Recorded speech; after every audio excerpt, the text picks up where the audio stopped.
Time now for Focus. In Western schools, where education is separated from religious morality, a student could become a terrorist.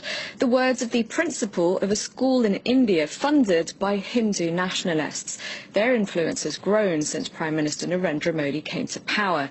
His party, the BJP, rewriting school books to the disadvantage of minorities. Shreya Banerjee reports. It's test day for these school students. The test, with 100 questions on Indian culture, is the first of its kind. It's been organized by India's ruling Hindu nationalist party, the BJP. It's not part of the curriculum, at least for now. We Indians are moving further away from our heritage. That's why we have this test, so that we can build a prosperous nation. This man is a BJP party worker, not a teacher. Around 1 million students in the northern Indian state of Uttar Pradesh are taking this test. The questions are mainly on Hinduism. Where is the only temple of the Hindu god Brahma? When did the Hindu calendar begin? No other religion is mentioned. No mention, for example, of the 300 million Indian Muslims. But the students find nothing amiss. The test is focused on India, Indian poets, Indian movements, wars. We learn about our president, our prime minister, their programs and policies. Whatever we study enters our mind and increases our knowledge so that we can succeed in life. The test organizers are open about their intentions. They want to rewrite history. Whatever we have learnt from British and Muslim emperors should be removed, and it will be removed. The previous governments did not care about the nation. It is time for our government to put the right heroes in the syllabus. An Indian newspaper recently reported that certain textbooks had erased all mention of India's first Prime Minister, Jawaharlal Nehru. Nehru was a member of the Congress Party, a major rival of the ruling BJP. That's not the only change, says this historian. Their purpose of coming to power is not power itself, but power to be used for an ideological end, to make India into a Hindu Rashtra.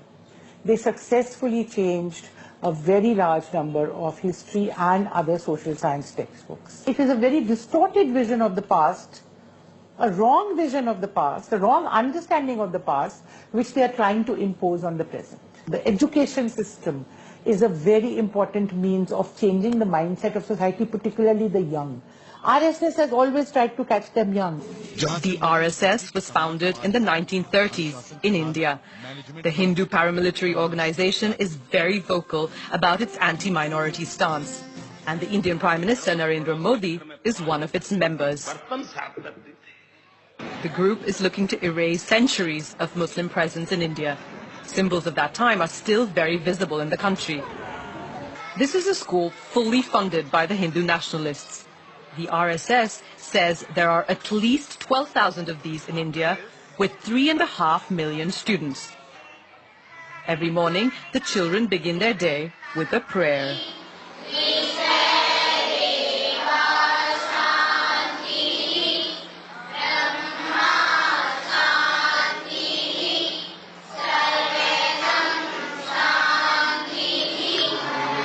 Prayers are followed by a religious ceremony and the principal's speech.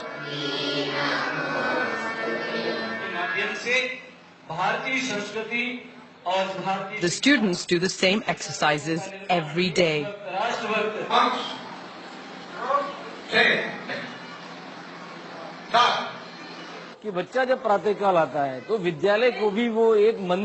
For the pupils, the school is a temple. The sacred texts of Mahabharata, Gita and Ramayana are the basis of their education. In Western schools, where education is separated from religious morality, a student could become a terrorist.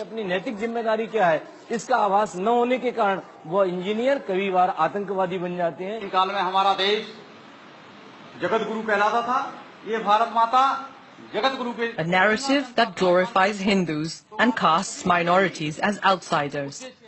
By introducing these ideas in schools through tests and the modification of textbooks, the BJP is looking to influence the thinking of young people. Almost half of India's population is under the age of 25. For more on this, I'm now joined in the studio by Olivier Guillard, Asia Research Director at France's Institute of International and Strategic Relations. Hello, thank you very much indeed for coming in. First of all, if you could tell us a bit more about the RSS. I understand it helped propel Narendra Modi to power. Absolutely. Let's say that this is a kind of a sister ship from the current political party that is in power for the last 3 years in India. It's a kind of movement that is between culture, sports, ideology. It's something that is supposed to be closer to the rightist side of the political spectrum in India than to the left, obviously. And this is a kind of pretty large organization. It's not supposed to be, it's a place for each and every Indian, but still the mainly pillars of this organization is mainly based on Hinduism and Hindu philosophy. And this is not a secret organization. It's a pretty large. You can, when you are lucky enough to visit regularly this country, you find pretty large places where you see guys training, young guys training. Any idea of the numbers? They are by millions, yeah, they definitely. But once again, it's not a secret organization. It's pretty. Your colleague said it properly a few minutes ago that this is an organization that's probably 70 or 80 years old, and there has been a large numbers of even political leaders, regional or national, that joined this organization many years or decades ago. So, and once again, it's not seen like a political party as such. But this is a kind of internship preparing guys to join the right side of the political spectrum or the Hindu society in an Indian nation.